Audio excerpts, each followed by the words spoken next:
सीखे ध्यान सपनों की उड़ान। वर्चुअल दुनिया से बाहर। और इस कहानी की लेखिका हैं पारुल महेश्वरी। साहिल स्कूल से आते ही मम्मी का मोबाइल लेकर गेम खेलना शुरू कर देता या सोशल साइट्स पर चैटिंग करने लगता।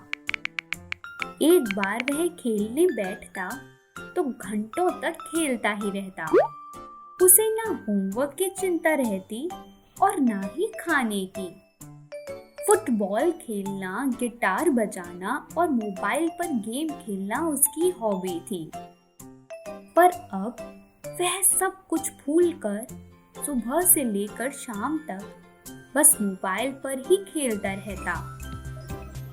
मम्मी पापा दोनों के मना करने के बावजूद साहिल नहीं मानता। अपनी इस आदत की वजह से वह पढ़ाई में भी पिछड़ता जा रहा था। फिजिकल एक्टिविटी ना होने से उसका वजन भी लगातार बढ़ता जा रहा था। मम्मी चाहती थी कि साहिल खेलने के साथ साथ पढ़ाई और अपनी हेल्थ पर भी ध्यान दे। मम्मी ने उसे समझाने के लिए अब कोई तरकीब सोच रखी थी। परीक्षा खत्म हो चुकी थी।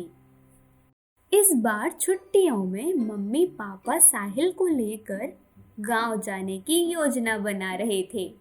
दरअसल मम्मी चाहती थी कि साहिल इस बार छुट्टियां दादाजी के साथ बिताए, उनके साथ गांव घूमे, उनकी अच्छी आदतें सीखे और जैसे वे फिट रहते हैं वैसे ही साहिल भी रहे।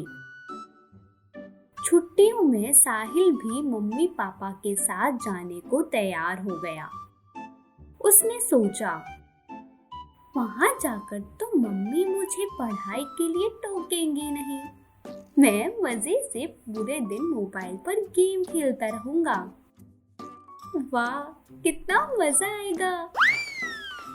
मम्मी ने साहिल की मोबाइल पर खेलने की लत के बारे में दादाजी को पहले ही बता दिया था। उन्होंने भी साहिल को वर्चुअल वर्ल्ड से निकालकर वास्तविक दुनिया में लाने और पढ़ाई तथा सेहत की ओर ध्यान दिलाने की पूरी तैयारी कर रखी थी। छुट्टी होते ही साहिल मम्मी पापा के साथ गांव पहुंचा। वहां पहुंचते ही दादाजी ने उसे गले लगा लिया। उसे अपने कमरे में ही रखा। सोते समय सुबह जल्दी उठकर अपने साथ सैर पर चलने को कहा। साहिल ने भी उनका मन रखने के लिए हाँ कह दिया। अगले दिन सुबह जब साहिल दादाजी के साथ सैर पर गया, थोड़ी देर बाद घूमते घूमते साहिल को भी मजा आने लगा। रास्ते में दादाजी ने उसे कई पक्षी दिखाए और उनके नाम पूछे, तो साहिल बता नहीं पाया। दादाजी ने कहा, बेटा, मैंने तो सुना है तुम अपनी मम्मी का स्मार्टफोन बहुत इस्तेमाल करते हो। क्या उस पर यह सब नहीं पता लगता? दादाजी की बात सुनकर साहिल को शर्मिंदगी महसूस हुई। दरअसल वह दादाजी को नहीं बता पाया कि वह तो बस मोबाइल पर गेम खेलता है और दोस्तों से चैटिंग करता है।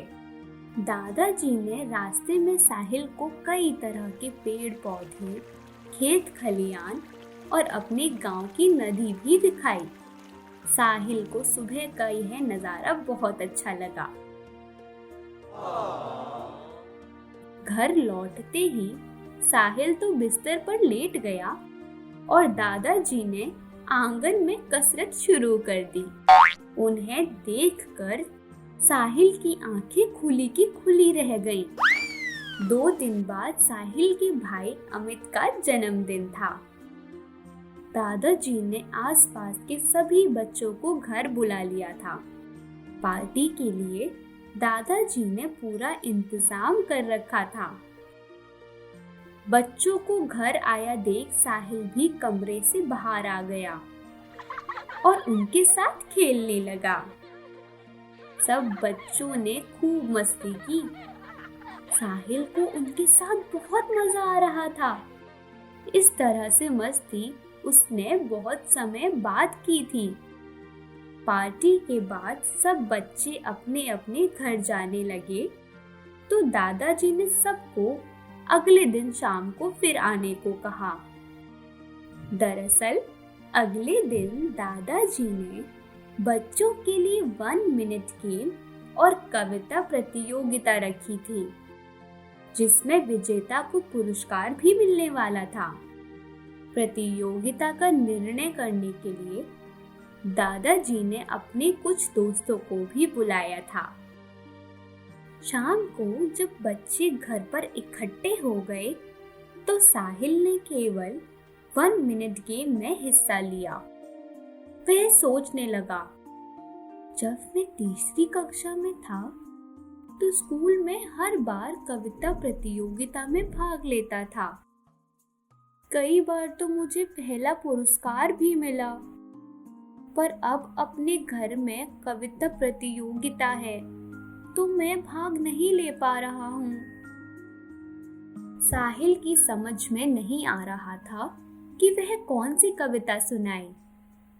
जब बाकी बच्चे अपनी कविता सुना रहे थे तब साहिल सोच रहा था, जब से मैंने मोबाइल पर गेम खेलना शुरू किया है तब से ही मैंने पढ़ाई और स्कूल की एक्टिविटी पर ध्यान देना बंद कर दिया है। और तो और अब मैं घर आकर मम्मी को बताता तक नहीं हूँ कि स्कूल में आज क्या हुआ। अब साहिल ने मन ही मन तय कर लिया था कि वह मोबाइल पर इतनी देर तक नहीं खेलेगा। कुछ दिनों बाद साहिल भी मम्मी पापा के साथ वापस शहर लौट गया। गांव से आने के बाद साहिल बदल चुका था। अब वह अपनी पढ़ाई के साथ साथ सेहत पर भी ध्यान देने लगा था। वह रोज होमवर्क करने के बाद पार्क में घूमने जाने लगा।